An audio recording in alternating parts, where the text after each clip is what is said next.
Good news dahil pwedeng makatanggap ng balikbayad ang mga nagmamaneho ng truck na magde-deliver ng mga produktong agrikultura. Yan ay kung dumadaan sa mga expressway. Programa ito ng mga gobyerno para matiyak ang katatagan ng presyo ng mga pagkain at maiwasan ang pagtaas nito. Yan ang kwentong kalye ni Jem Encinas. Jem?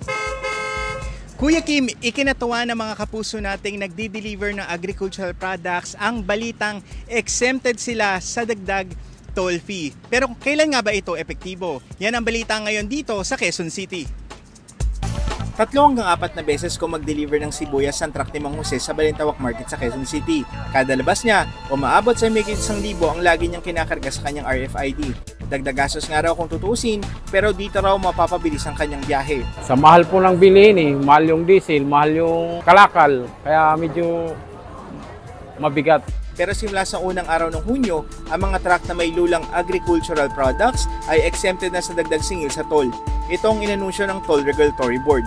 Kabilang dito ang mga nagde-deliver ng gulay, prutas, bigas at livestock goods. Aking pasasalamat namin kasi makakadagdag sa amin yun sa pang-araw-araw allowance. Nasa 2 hanggang 30 pesos ang pwedeng matipid ng mga delivery truck sa pagdaan sa expressway gaya sa NLEX, SLEX, SCTEX, Cavitex at MCX.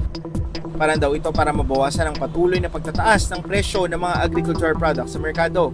Pero dapat ang mga delivery vehicle accredited ng Department of Agriculture. Ang exemption ay patutupad sa paraan ng rebate program. Kaya mga delivery vehicle, kailangan may RFID gaya ng EasyTrip at AutoSweep. Para naman matiyak na susunod ang mga delivery vehicle, magsasagawa ng spot checking at random audits ang mga toll operator para masiguro na tamang produkto ang kanilang i-deliver. Samantala, posibleng ipatupad na ngayong Hunyo ang unang bahagi ng toll hikes o dagdag singil sa toll.